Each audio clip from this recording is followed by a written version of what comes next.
pembatasan sosial berskala besar telah berakhir di beberapa wilayah. Kita masih dalam PSBB transisi. Kondisi ini memungkinkan kegiatan perkantoran dimulai kembali sehingga dimungkinkan munculnya klaster-klaster COVID-19. Klaster perkantoran ini belakangan ini mengkhawatirkan kita semua. Saya sengaja mengundang saudara-saudara di sini untuk tujuan itu, untuk betul-betul memperhatikan dan memberikan perhatian yang serius. Bapak Presiden baru saja mengeluarkan instruksi Presiden nomor 6 tahun 2020 tentang peningkatan disiplin dan penegakan hukum protokol kesehatan dalam pencegahan dan pengendalian coronavirus disease COVID-19.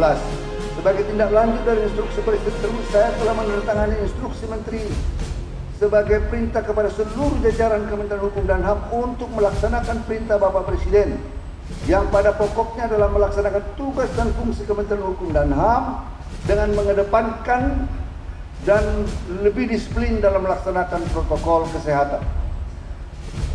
Beberapa hal yang perlu menjadi perhatian kita bersama yaitu perhatikan fasilitas pelayanan untuk tetap menjaga protokol kesehatan, diantaranya menggunakan masker, physical distancing pada ruang tunggu, penyediaan hand sanitizer, serta penyemprotan disinfektan secara berkala pada semua ruangan. Yang kedua, pelaksanaan rapid test secara berkala setiap bulan bagi seluruh pegawai sebagai bentuk antisipasi penyebaran COVID-19. Juga tidak ada salahnya kalau saudara merasakan sesuatu, tidak ada salahnya juga saudara melakukan secara mandiri tes rapid untuk mengetahui. Pelaksanaan swab test bagi pegawai yang dengan hasil rapid test reaktif. 4. Segera menyampaikan informasi secara berjenjang terhadap status COVID-19 di lingkungan kerja masing-masing. Jadi orang yang terpapar di lingkungan kita perlu juga terus di tracing secara bersama-sama. Di mana kemungkinan kenanya, siapa kemungkinan orang yang telah berinteraksi dengan dia. 5. Memberlakukan lockdown selama 7-14 hari jika didapati pegawai positif COVID-19 di perkantoran tersebut. Di samping di lockdown, ya, dia juga harus dilakukan disinfektasi secara berkala di ruangan tersebut selama lockdown. 6. Melaksanakan sistem pembagian kerja sesuai arahan Sekretaris Jenderal serta memberikan kebijakan work from home bagi pegawai dengan usia rentan di atas 50 tahun, terutama yang punya penyakit penyerta. 7. Memaksimalkan penggunaan teknologi informasi dalam pelayanan. 8. Melakukan revisi anggaran untuk meningkatkan pencegahan dan pengendalian COVID-19 di lingkungan kerja masing-masing. Seluruh jajaran Kementerian Hukum dan HAM harus bersatu padu dan bergotong royong, ikut serta bersama jajaran pemerintah, baik pemerintah pusat dan pemerintah daerah, untuk berjuang menghadapi pandemi COVID-19 ini. Tetap bekerja dengan protokol COVID dan tak lupa saya ingatkan kembali serapan anggaran untuk terus tingkatkan, ya, supaya uang bergulir ke masyarakat.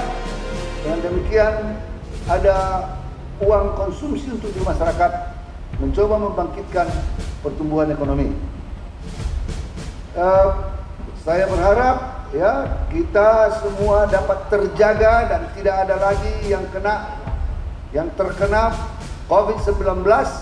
Pemerintah akan terus meningkatkan jumlah rapid test dan swab test, ya, untuk mengetahui tingkat penyebarannya. Terdapat 10 provinsi yang menjadi epicentrum yang masih memiliki jumlah kasus aktif di atas 1000 kasus. Para Kakanwil perhatikan, Provinsi DKI Jakarta, Jawa Timur, Jawa Barat, Jawa Tengah, Sulawesi Selatan, Sumatera Utara, Kalimantan Selatan, Papua, Sulawesi Utara, dan Sumatera Selatan. Saya minta sekali lagi ya seluruh jajaran laksanakan instruksi yang saya tanda tangan tersebut, ya, agar kita semua mematuhinya. Kalau ada masalah jangan biarkan, langsung ditangani dengan baik. Ada yang reaktif, langsung PCR, isolasi PCR, supaya jangan terjadi penyebaran lebih lanjut, khususnya di jajaran Direktorat Jenderal PAS, UPT kita, Lapas Rutan, LPKA, supaya betul-betul diperhatikan dengan baik. Petugasnya, napinya, WDP-nya, tahanannya, ya, sedapat mungkin cari jalan keluar. Ya. Saya kira dalam di daerah-daerah provinsi yang saya katakan masih rentan, misalnya kalau di daerah-daerah tersebut masih tinggi, itu tetap kita menggunakan protokol kunjungan yang ketat, telekonferensi dan lain-lain, pakai virtual, supaya jangan terjadi nanti tamu membawa penyakit ke dalam.